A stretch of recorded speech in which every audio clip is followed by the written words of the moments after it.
We all start somewhere. Repeat after me. We all start somewhere. I promise you, your favorite fitness influencer or athlete did not automatically look amazing or badass or whatever you consider them to be, okay? Well, honestly, maybe. Maybe their genetics are phenomenal, but at least in my case, far from it, and I have yet to find anyone who I have as my inspiration that didn't have to work for what they got. So I thought it would be really fun to kind of go over a guide in starting your fitness journey. It's daunting, it's intimidating. What if you fail?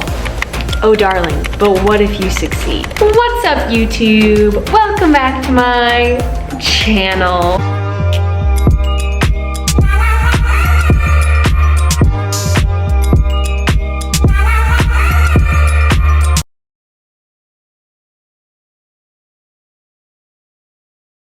Hi, hello, how are we? Happy whatever day of the week it is for you.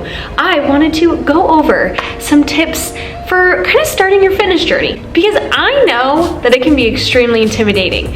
I started my fitness journey a couple years back, but honestly, it took me a long time to kind of figure out my equation for fitness journey, all right? And that was only to me and tailored to me, and I was in like this vicious cycle for so long of like starting my fitness journey, getting intimidated, getting discouraged, whatever it may be, and just canceling. Also, look, he's here to play again. He's just sitting in my lap. Anyways, as I was saying is I started my fitness journey and it was probably like 10 times the charm for me, and I want to save you all the heartache and all the wasted energy, and it plays games with you, okay? So let's jump into the ultimate fitness journey guide, and keep in mind that this is just like personal experience, and I hope it helps you, and take it or leave it.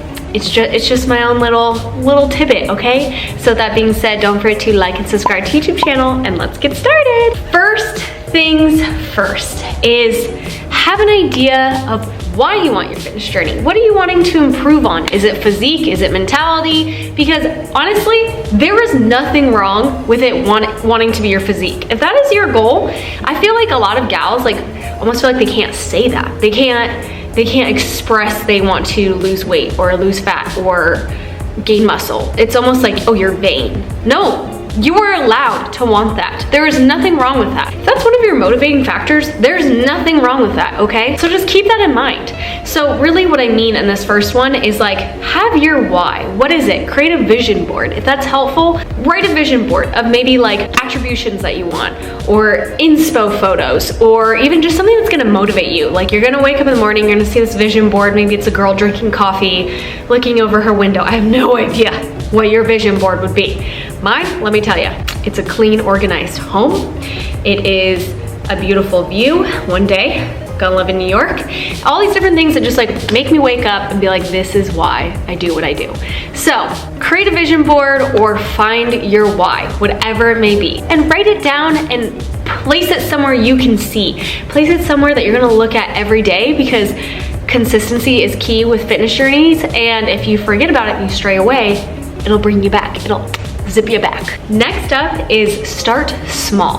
What I mean by this is don't waltz into the gym thinking you're about to bench press a bunch of weight or kill yourself with burpees when your body's not used to it. Baby steps, because if you go full throttle into the gym, majority of the time you're gonna burn out, okay? I know very few people that can just be like all or nothing. If that's you, great. Perfect, but that was not me. I had to slowly dip my toes into working out, because every time I'd be insane. Every time I'd be like 2-a-days, I'm working out twice a day, whatever it may be. I'm lifting heavy weight. I would always burn out with guarantee after a couple days. So take it slow, make it more of a lifestyle change. If you don't want to lift weights that day, don't feel like you have to lift weights that day. Make it to the gym and go for a run, whatever it may be. 3 is be more mindful of your thoughts and your actions throughout the day. This kind of goes hand in hand. It could honestly be like 2 different steps, but really, what are you saying to yourself? How are you talking to yourself during the day? I think that's so important. Work on affirmations. Literally try and train your brain away from, if you have a negative thought, try and distract yourself. I don't know, whatever works for you. But this is a huge thing because it's pointless if you are your own enemy. Like, we got way too many haters in this life, way too many people judging you. You don't need yourself, okay? You should be your number one supporter. You should love hanging out with yourself. And I know that takes a while, and that's honestly a mental game, and we all have days that we don't like ourselves. That is a toxic human trait the majority of us have, and I'm well aware of it. But try and just be more mindful throughout the day, okay? Try and remind yourself of those affirmations, whatever it may be. And then also, if you want, be mindful of the day in general. What does your routine look like? Is it helping you in the end? Are you going for nice breaks? Are you going for walks? Are you getting your steps in? Like, what does it look like? Are you surrounding yourself with positive people? If you're just around negative people that don't really have the best interests out for you, this is like so important and really like resonates and is deep down in my heart and is so important to me because I used to surround myself with toxic people. I used to surround myself with people that judged me solely on like wanting to do something different, okay? So because I wanted to say move away, they would make these degrading comments or kind of make it a joke. And it really wasn't until I found like a group that supported me for who I wanted to be and what I wanted to be, and like they had similar interests and they had ambitions, things like that, that helped me so much. So if you have someone throughout your day that is that toxic, negative person that doesn't want to go anywhere in life, boot them. I can't express how important it is to me that I found a group of people that support my lifestyle and support me. I mean, I started my fitness journey online. You know how many haters I got? You know how many old friends made fun of me and made comments about me posting my body online? A lot. And you know what I did? I booted them. I stuck with people that believed in me and thought, hey, this is amazing. This is something different. Always keep in mind, especially with your fitness journey, you're doing something that not a lot of people do, and therefore they're gonna judge you and think you're weird, okay? Take it honestly as a compliment if you're going against the grain. Next up is consistency gets results. It doesn't matter how much weight you lift. It doesn't matter how much cardio you do. It doesn't matter if you're part of SoulCycle or a cool CrossFit team. I have no idea. It does not matter if you're not consistent, okay? So you are your number one motivator. Get your booty to exercise daily. Create that habit. Create that consistent habit. I promise you it'll pay off. I read something and I thought it was really neat, and it was about dedication, and it said that we build habits, but then the habits build us. So because you're consistent, you're gonna see your body change.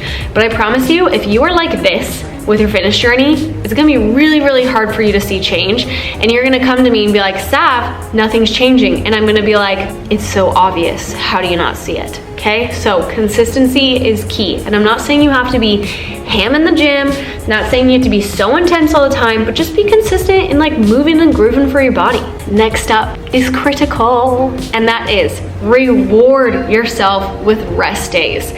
Oh my, how many times have I in the past been like, I'm gonna get fit, so I'm just gonna go ham until vacation, and I had no rest days. And you know what? I burned out once again. So be aware of that. Rest days are great for you. You're gonna fatigue your muscles if you don't give them time to grow and give them time to grow back stronger. So keep that in mind and be mindful on your rest days. If you're someone that likes to be active every day, go for a walk. I have no idea. Rest days are not your enemy. They are important, and be mindful with them and intentional and really use it to come back swinging the next day, okay? Last but certainly not least, get support. And what I mean by this is it doesn't have to be someone that's physically near you, because maybe you don't have friends or family that support this. I talk to a lot of ladies that say, hey, my family like judges me for this. They don't want to support me, whatever it may be. You can find an online community. When I first started my fitness journey, I found Gymshark, and I'm not just saying this because I'm an athlete. I am an athlete because I have this passion, okay? I found the Gymshark community when I first started lifting, bought like a pair of leggings, whatever it may be. The leggings wasn't what drew me to the brand. It was the people, the community in the brand. That was what amazed me, was everyone was uplifting each other. I finally was not weird for wanting to change my body, for wanting to have a fitness journey, for wanting to better myself. I was finally not weird. I finally found people, even if they were strangers on the internet, that believed in me. And honestly, it is so funny how the world kind of works like that. Like, strangers will be your biggest supporters and the people you know won't. And it is 100% a jealousy thing, or they're working on something internally, or maybe they have this previous belief of who you were. People don't like change, so because you're changing, they're upset about it, okay? So keep that in mind, and there's nothing wrong with seeking online communities. There's nothing wrong with seeking a community outside of your own. Even go, like I said, to like a CrossFit class, a SoulCycle class, make some buddies, people that like to go work out. I just think it's so important during your fitness journey to at least have someone that's checking in on you and saying, hey, how's it going? Because no, they do not have to motivate you to get to the gym. That's 100% on you.